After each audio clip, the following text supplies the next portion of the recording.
आपल्याला आता ही दोडक्याची भाजी खाऊन जर कंटाळा आला असेल तर आपण अगदी घरगुती साहित्यात आणि साध्या सोप्या पद्धतीने झटपट होणारी दोडक्याची चटणी बनवणार आहोत.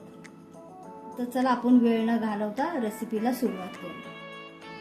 तर चला आपण आता रेसिपीला सुरुवात करू. तर इथं मी अर्धा किलो दोडके घेतलेत आणि त्यासाठी मी मसाले 4-5 हिरव्या मिरच्या, लसूण आणि फोडणीसाठी जिरे आणि एक मोठा कांदा.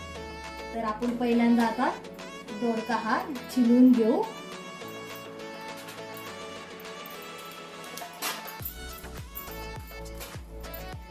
अशा फक्त याच्या नुसत्या सऱ्या काढायच्या, जास्त छिलायचा नाही बारीक. याच्या ज्या मोठे मोठे सऱ्या आहेत ना त्याच काढायच्या फक्त.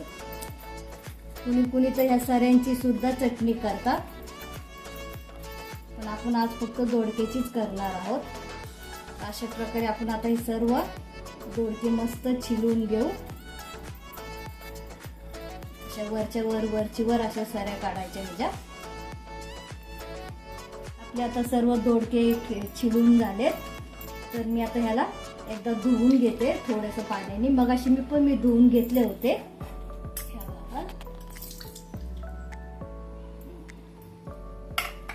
आता आपण धुवून घेतले. तर आता आपण ह्या उकळीमध्ये एक एक करून असा चांगले टेचून घ्यायचे. तुम्ही हे मिक्सर मध्ये सुद्धा करू शकता, पण मिक्सर मध्ये बारीक होतील. तर आपण आता हे सगळं असे चेचून घेऊ. तर तुम्ही बघू शकता मी हा कसा आबाडदोबाड हा दोडका टेचला.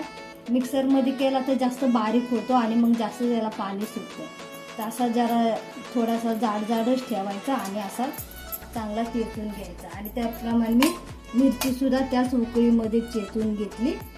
तर आपण आता बनवायला सुरुवात करू. तर इथे मी आता गॅस पेटवते.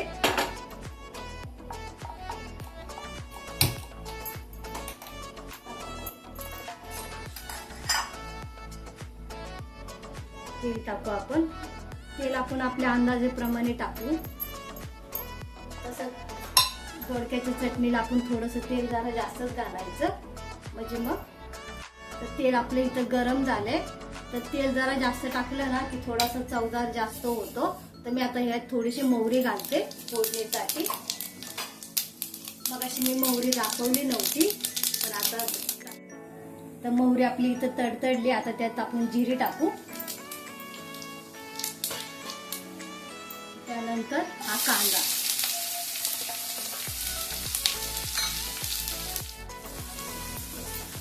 तर इथं आपण आता चांगला आपला हे कांदा थोडासा लालसर करून घेऊ. कांदा भाजतोय तोपर्यंत आपण त्यात थोडीशी हळद घालू.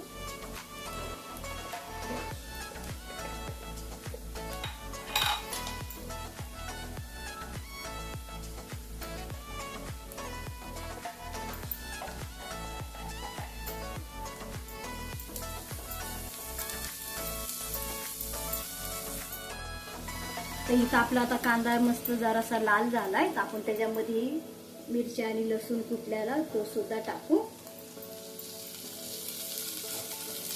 आता हे चांगलं मस्त असं खरपूस भाजून घेऊ मिरची आणि कांदा. जास्त वेळ लागत नाही या चटणीला आणि खूप चवदार, भाजीपेक्षा तर खूपच छान लागते ही दोडक्याची चटणी. एकदा नक्कीच ट्राय करा. आणि व्हिडिओ आवडला असेल तर व्हिडिओला लाईक करा, शेअर करा, सबस्क्राईब करायला विसरू नका. आपला आता इथं मिरची सुद्धा भाजली. तर त्यानंतर आपण आता हा टेचलेला दोडका ह्याच्यात टाकू.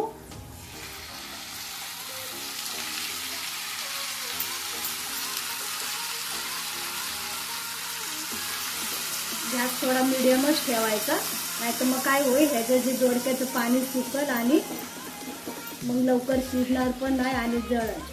तर गॅस बारीक करूनच हे मीडियम गॅसवरच ही चटणी शिजवून द्यायची. आता चवीनुसार मीठ घालू. कसं आहे, मीठ तुमच्या अंदाजे मापात घाला. का तर ही चटणी ना आता दिसती जास्त पण शिजल्यावर अगदी थोडी होती. म्हणून मिरची पण आणि मीठ पण अगदी कमी ह्याच्यात टाका. वाटलं तर नंतर मीठ थोडंसं घालता येतं, पण काढता तर येत नाही ना, म्हणून मग मीठ थोडंसं कमीच घाला तुम्ही. आता ही एवढी दिसते ना बघा, शिजून केवढीशी होणार. तर आता ह्या मिठाच्या पाण्यामध्ये आणि हे जे दोडक्याचं जे पाणी सुटलंय ना त्याच्यामध्येच ही चटणी शिजणार. आपण आता ह्याच्यावर झाकण ठेवू आणि 2-3 मिनिटं मस्त त्याला बारीक लो मिडियम गॅसवर शिजून देऊ.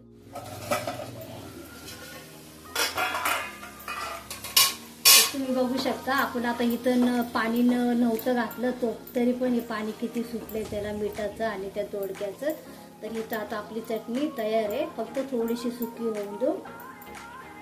तर त्याच्या आधी आपण ह्याच्यात 2 चमचे जरा शेंगदाण्याचा कूट घालू. शेंगदाण्याचं कूट हा ऑप्शनल आहे, तुम्ही टाका किंवा नका टाकू. जर शेंगदाणे खात नसाल तर नाही टाकलं तरी अशी सुद्धा छान लागते. तर आता ही आपण मस्त सुकी करून घेऊ. अगदी चटपटीत आणि खूप छान लागते ही चटणी. तर इथं आपली आता चटणी मस्त सुकी पण झाली आणि इथं आता तयार आहे चटणी आपली. तुम्ही बघू शकता आपलं मगाशी किती आपण दोडका ठेचला होता, जास्त दिसत होता आणि ते शिजून बघा आता केवढीचं झालं. त्यामुळे ह्याला मिरची आणि मीठ आहे ना मापातच घालायचं, का आता हे शिजून थोडा होतो. तर आपण आता गॅस बंद करू. तर इथं आपली आता चटणी तयार आहे. तर इथं आपली आता दोडक्याची चटणी तयार आहे. तर नक्कीच एकदा ट्राय करा. आणि ही दोडक्याची चटणी तुम्ही चपाती बरोबर, भाकरी बरोबर, वरण भाताबरोबर, कशाबरोबर सुद्धा खाऊ शकता. तर व्हिडिओ आवडला असेल तर व्हिडिओला लाईक करा, शेअर करा, सबस्क्राईब करायला विसरू नका. थँक्यू.